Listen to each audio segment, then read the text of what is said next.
भगवा आतंकवाद की कहानी गढ़ने वाले दिग्विजय सिंह और पी चिदंबरम जब एक साथ इकट्ठा होंगे तो अंदाजा लगाया जा सकता है कि क्या होगा। और उनके साथ सलमान खुर्शीद जैसे नेता हो तो तीनों इकट्ठे हुए।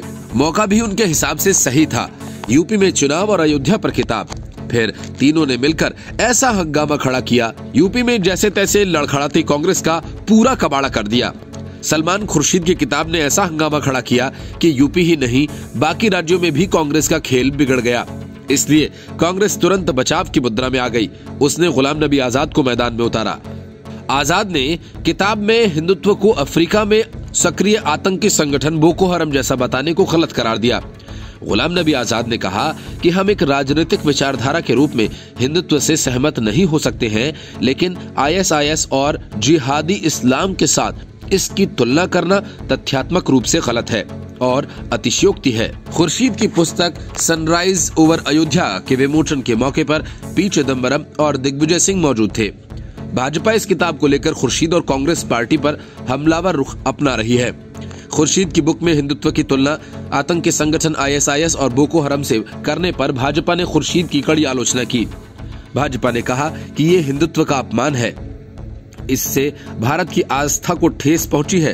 भाजपा ने अपने आधिकारिक हैंडल पर इस बारे में ट्वीट कर लिखा कि कांग्रेस पार्टी एक मकड़ी की तरह हिंदुओं के खिलाफ नफरत का जाल बुन रही है और इस पार्टी की सरकारें आजादी के बाद 55 साल देश में रही, लेकिन उसने केवल सांप्रदायिक राजनीति की है। Report, news of India.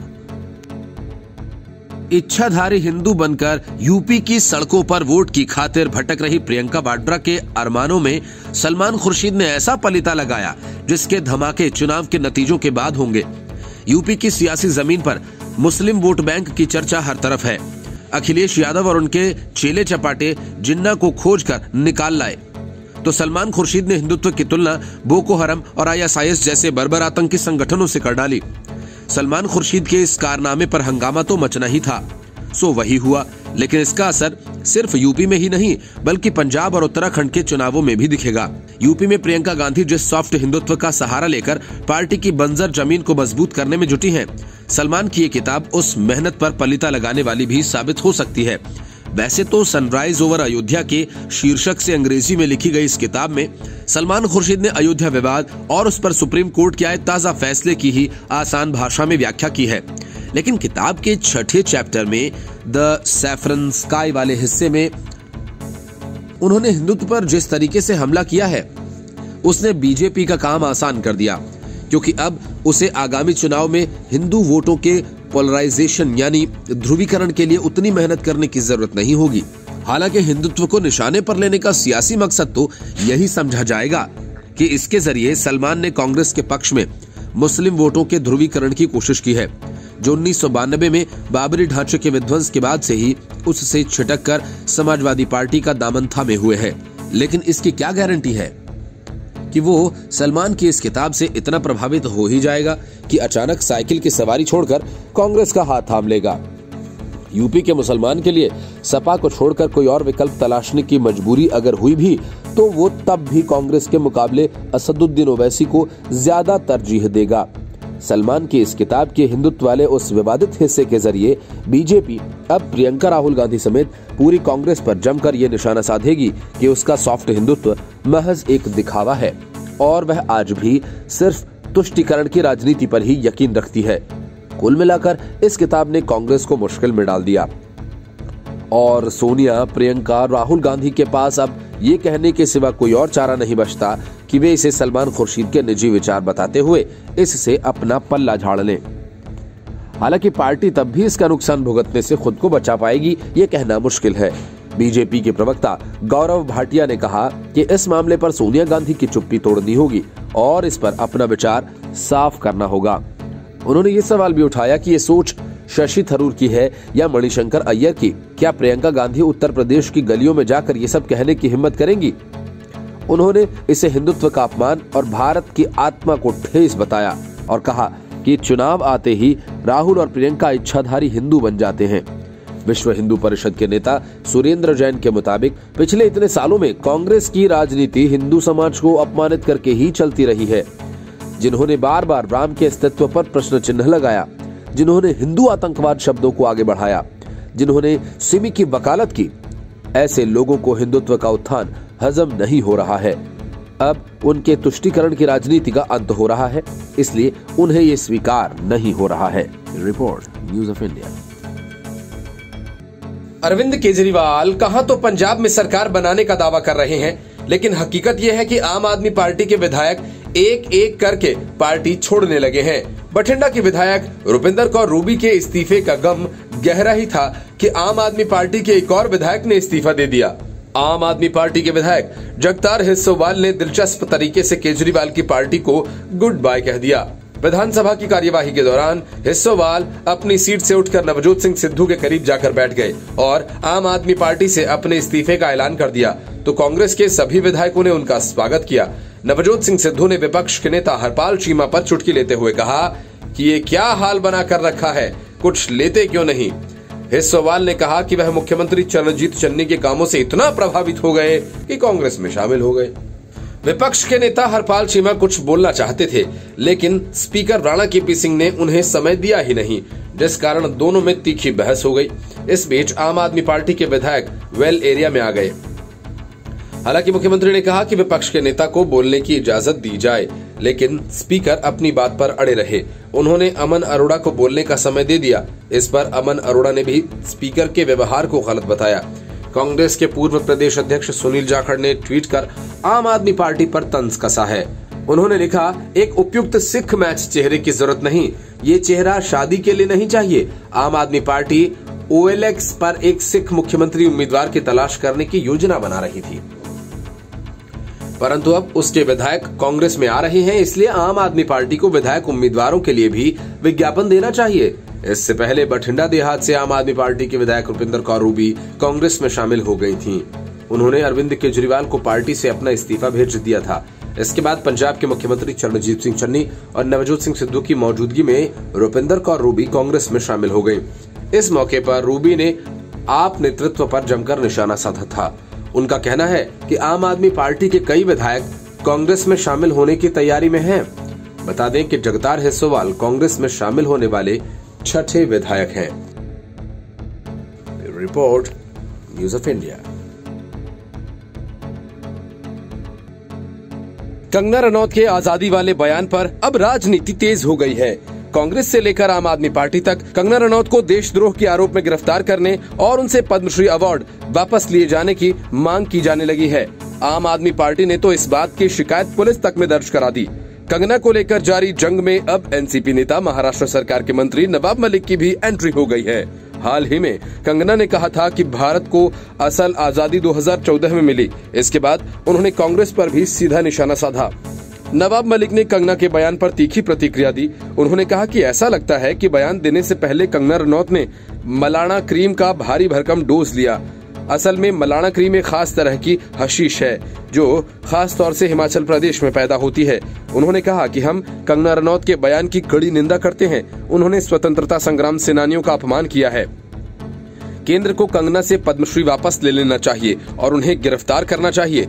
हाल ही में कंगना ने स्वतंत्रता आंदोलन के बारे में बात करते हुए कहा था कि भारत को असल आजादी 2014 में मिली थी। वीर सावरकर को लेकर पूछे गए सवाल पर कांग्रेस को ब्रिटिश का हिस्सा बता दिया था। उन्होंने कहा था कि देश को आजादी 1947 में भीख में मिली थी, असल आजादी 2014 में आई है। उनके इस बयान के बाद काफी विवाद भी खड़ा हो गया। राजनेताओं के अलावा बॉलीवुड हस्तियां भी उनके बयान पर विरोध जता रही हैं। आम आदमी पार्टी की प्रीति मेनन ने एक्ट्रेस के खिलाफ शिकायत दर्ज करा दी है। भारतीय जनता पार्टी के वरुण गांधी ने ट्वीट किया और कहा कि कभी महात्मा गांधी जी के त्याग और तपस्या का अपमान, कभी उनके हत्यारे का सम्मान और अब शहीद मंगल पांडे को लेकर रानी लक्ष्मीबाई, भगत सिंह, चंद्रशेखर आजाद, नेताजी सुभाष चंद्र बोस और लाखों स्वतंत्रता सेनानियों की कुर्बानियों का तिरस्कार। इस सोच को मैं पागलपन कहूँ या फिर देशद्रोह।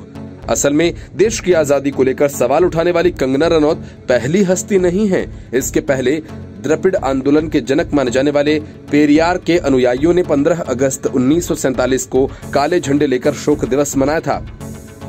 जब पूरे देश में राष्ट्रभक्ति गीत गाए जा रहे थे, झंडा फहराया जा रहा था, तब पेरियार के समर्थक शोक में डूबे हुए थे। पेरियार के अनुयायियों का मानना था कि अंग्रेजों ने ब्राह्मण बनिया समुदायों को पावर ट्रांसफर की और ये आजादी नहीं है। चेन्नई में भी पेरियार की पार्टी के लोग काले कपड़े पहनकर निकले थे। बाबा साहेब भीमराव अंबेडकर का आजादी को लेकर कुछ इसी तरह का विचार था। उनका कहना था कि सिर्फ राजनीतिक रूप से स्वतंत्र भारत ही पर्याप्त नहीं है, बल्कि सभी नागरिकों के पास बराबर के धार्मिक और राजनीतिक अधिकार होने चाहिए।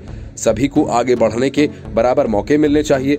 गणतंत्र दिवस के पहले एक भाषण में उन्होंने शंका जताई थी कि क्या भारत आजादी को बरकरार रख पाएगा या फिर गुलाम हो जाएगा।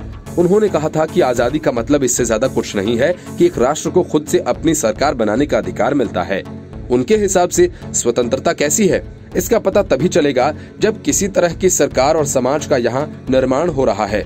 बकौल बाबा साहब, स्वतंत्रता का तब ज्यादा मोल नहीं रह जाता जब सरकार और समाज वैसा बन जाए जिसके खिलाफ दुनिया भर में युद्ध छिड़ा हुआ है। उन्होंने ज्योतिबा फुले को कोट करते हुए लिखा, भारत में विदेशी सत्ता से स्वतंत्रता से ज्यादा जरूरी है सामाजिक लोकतंत्र।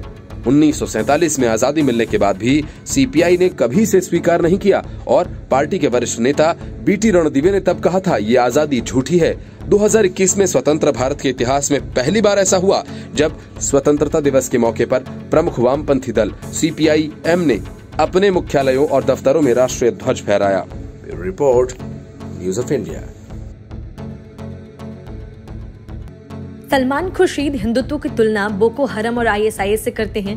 दिग्विजय सिंह हिंदुत्व को हिंदुओं से अलग बताते हैं। राष्ट्रीय दलवी राम भक्तों को कालेनमी राक्षस कहते हैं। जब बारी राहुल गांधी की आई तो उन्होंने भी हिंदू और हिंदुत्व को अलग अलग बता दिया। सलमान खुर्शीद की किताब से शुरू हुआ विवाद अब और बढ़ता जा रहा है। वजह ये कि अब राहुल गांधी ने भी सलमान खुर्शीद के बयानों का समर्थन कर दिया। राहुल गांधी ने कहा कि हिंदू और हिंदुत्व अलग अलग हैं। उन्होंने कहा कि RSS और बीजेपी की विचारधारा नफरत भरी है। राहुल गांधी के बयान पर बीजेपी प्रवक्ता संबित पात्रा ने कड़ी प्रतिक्रिया दी। उन्होंने कहा कि राहुल गांधी ने हिंदू धर्म पर हमला किया है। राहुल गांधी ने वीडियो कॉन्फ्रेंसिंग के माध्यम से पार्टी के डिजिटल अभियान जग जागरण अभियान की शुभारंभ किया। कार्यक्रम के दौरान राहुल गांधी ने कहा कि आज हम माने या ना माने, RSS और बीजेपी की नफरत भरी विचारधारा कांग्रेस पार्टी की प्रेममयी, स्नेही और राष्ट्रीय विचारधारा पर भारी पड़ गई है, क्योंकि हमने इसे अपने लोगों के बीच आक्रामक रूप से प्रचारित नहीं किया है। हमें इसे स्वीकार करना ही होगा, लेकिन हमारी विचारधारा जिंदा है, जीवंत है। राहुल गांधी के इस बयान के बाद केंद्रीय मंत्री गिरिराज सिंह ने पलटवार किया और कहा, विदेशों से ज्ञान लेकर भारत को समझना मुश्किल है। राहुल गांधी ने साफ शब्दों में कहा कि हिंदू और हिंदुत्व अलग अलग हैं। अगर ऐसा नहीं होता तो दोनों के नाम एक ही होते। राहुल गांधी ने कहा कि हिंदुस्तान में दो विचारधाराएं हैं, एक कांग्रेस पार्टी की और एक संघ की। आज के हिंदुस्तान में बीजेपी और संघ ने नफरत फैला दी है। राहुल गांधी का यह बयान ऐसे वक्त पर आया है जब हिंदू और हिंदुत्व पर टिप्पणी करने को लेकर कांग्रेस नेता सलमान खुर्शीद और राशिद अल्वी पर बीजेपी हमलावर है। सलमान खुर्शीद ने अयोध्या फैसले पर अपनी किताब सनराइज ओवर अयोध्या में हिंदुत्व की तुलना आतंकी संगठन ISIS और बोको हराम से की है। वहीं राशिद अल्वी ने जय श्री राम का नारा लगाने वालों की तुलना रामायण के कालेनमी राक्षस से की है। उन्होंने कहा कि राम राज्य और जय श्री राम का नारा लगाने वाले मुनि नहीं, बल्कि रामायण काल के कालेनमी राक्षस हैं। Bureau report, news of India. Hindutva का हिंदू धर्म से कोई लेना देना नहीं है। देश में मंदिरों को इस्लाम के आने के पहले से ही तोड़ा जाता रहा है और सावरकर कोई धार्मिक व्यक्ति नहीं थे। यह सब कहते हुए कांग्रेस नेता दिग्विजय सिंह ने फिर से बीजेपी और संघ पर निशाना साधा। उन्होंने कहा कि देश में हिंदू खतरे में नहीं है, बल्कि फूट डालो और राज करो की मानसिकता खतरे में है। दिग्विजय सिंह ने सलमान खुर्शीद की पुस्तक सनराइज ओवर अयोध्या के विमोचन के मौके पर यह भी कहा कि हिंदुत्व शब्द का हिंदू धर्म और सनातनी परंपराओं से कोई लेना देना नहीं है। दिग्विजय सिंह ने कहा कि इस देश के इतिहास में धार्मिक आधार पर मंदिरों का विध्वंस भारत में इस्लाम आने से पहले भी होता रहा है।